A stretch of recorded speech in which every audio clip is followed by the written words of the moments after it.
Révolutionnaire, je ne sais pas si je pourrais dire que c'est révolutionnaire. En tout cas, sur les bilans et ce qui en est sorti, c'est que les patients ont compris beaucoup de choses, notamment sur tout ce qui est thérapeutique, où ils se posaient beaucoup de questions sur les effets secondaires, etc., sur les personnes ressources vers qui ils peuvent s'adresser en cas de soucis, de problèmes.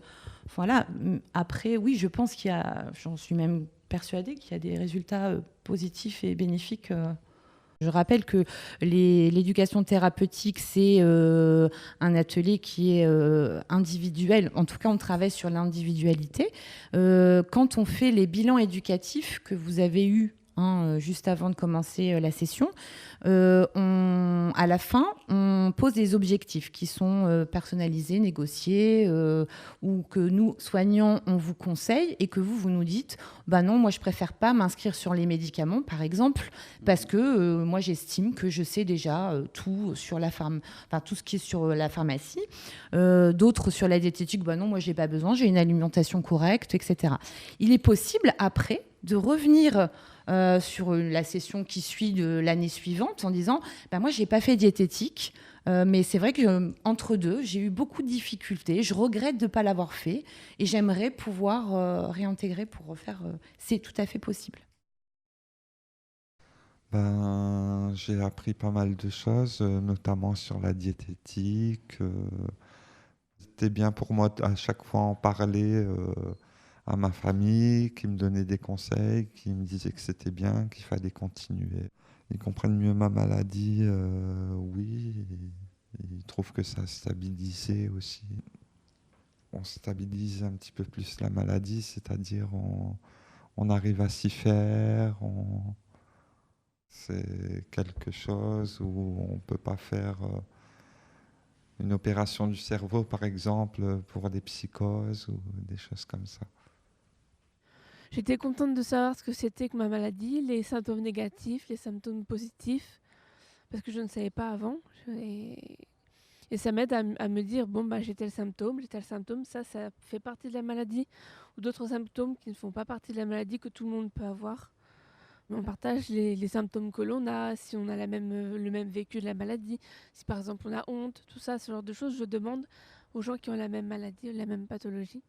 Et ça m'aide à me dire que je ne suis pas toute seule à être comme ça. Ça me libère de savoir qu'il y a d'autres personnes, qu'il y a des gens comme moi.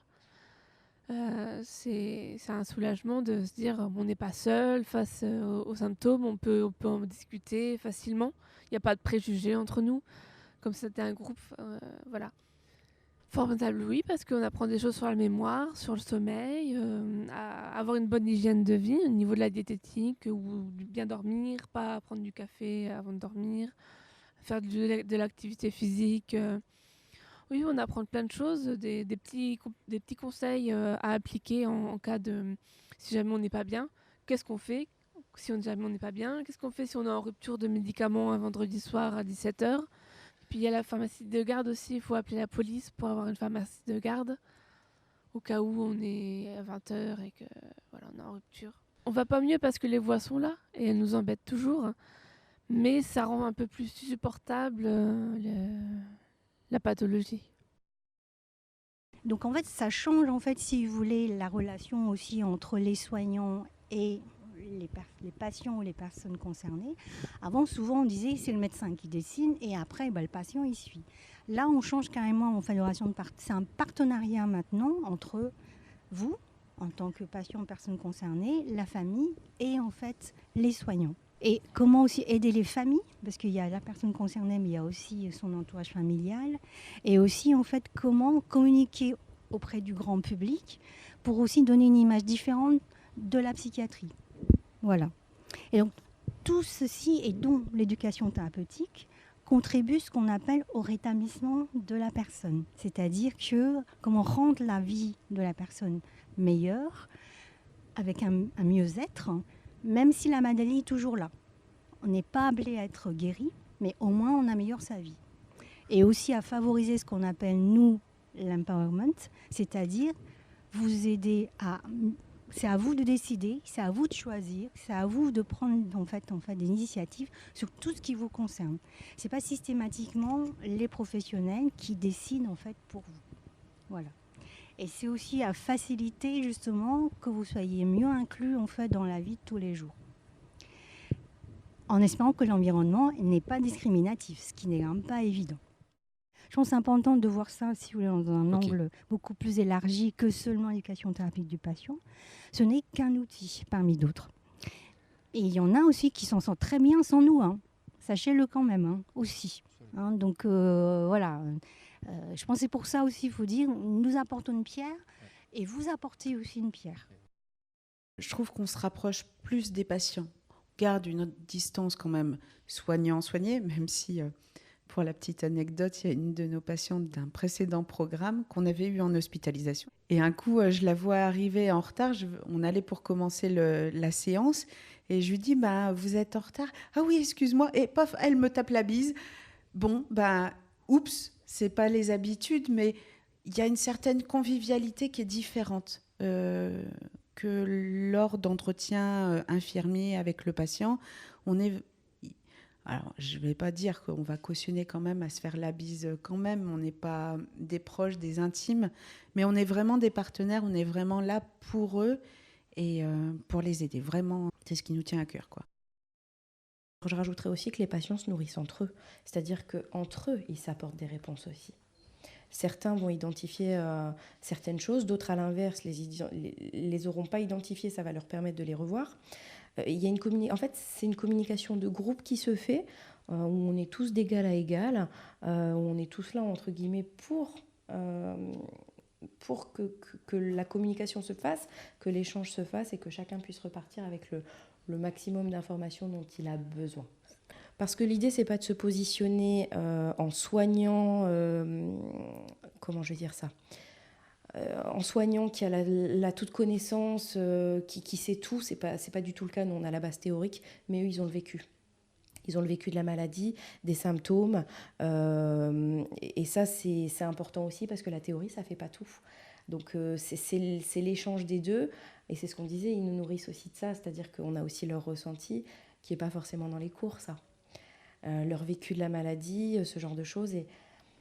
Et non, l'idée, c'est de ne pas être supérieur à eux, mais égal à eux.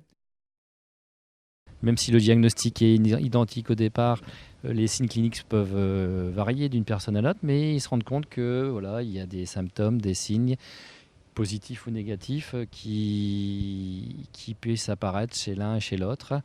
Et le fait de se retrouver en petits groupes, encadrés par un infirmier, une infirmière, un praticien, une diététicienne, une pharmacienne, c'est un lieu d'échange, un lieu de libération de parole.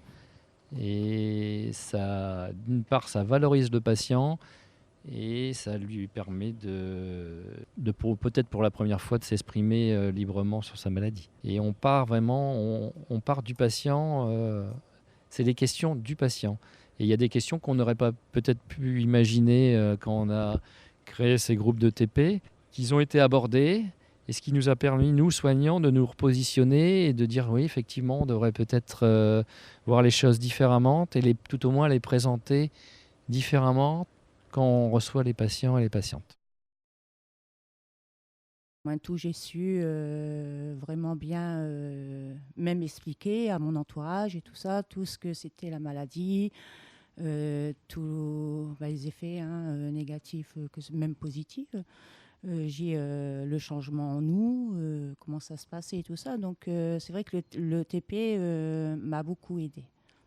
Parce que c'est ce qu'on a peur, nous, bien souvent, avant de rentrer au TP et d'être patiente, l'extérieur, ça ne se passe pas du tout comme ça. On est beaucoup jugé et même la famille propre ne comprenne pas notre maladie.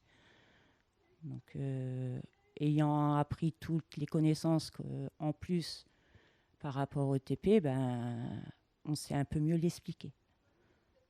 Voilà, c'est pas un peu du m'en-foutisme au niveau de la famille, au niveau de l'extérieur, mais parce qu'on prend beaucoup sur soi, donc les critiques, les remarques, tout ce qui s'ensuit, et en connaissant tout, il y a encore des choses peut-être à apprendre, mais je pense qu'on est plus fort. J'étais sceptique, moi, pour venir à l'Escale, je l'avoue, parce qu'il y a bien des années que mon médecin me l'avait demandé et que je voulais absolument pas venir, quoi. Pour moi, c'était hors de question d'y aller dans ces endroits-là.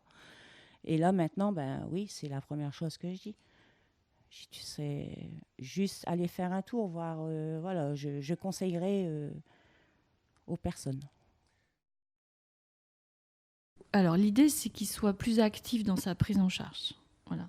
Ça, c'est le mot important, plus actif plus acteur dans sa maladie, plus actif, non, je devrais dire plutôt plus acteur dans sa prise en charge, avec une responsabilisation plus importante peut-être, puisqu'à la fin, l'évaluation lui demande son avis aussi, je veux dire, et tout le long, voilà, on tient compte de ces états. Bon, après, c'est surtout ça, en fait. Et le fait qu'on se mobilise d'une autre manière, parce que déjà, il y a déjà des suivis au CMP, voilà. La relation, il y a une sorte de référence après, puisque les ETP les voient quand même pendant plusieurs semaines. Donc, on est là aussi, si besoin, de toute façon. L'expertise, il ne faut pas qu'elle empêche l'ouverture... moi, j'aime pas trop le mot expert. Non, ça me parle pas. Non. Non, j'ai peur que ça bloque d'autres choses après. Je préfère expérience que expertise, en fait. Oui, alors, en tant que psychiatre, quelle serait votre plus grande satisfaction? Ma plus grande satisfaction en pour tant les que patients. psychiatre. Pour les patients. Exact.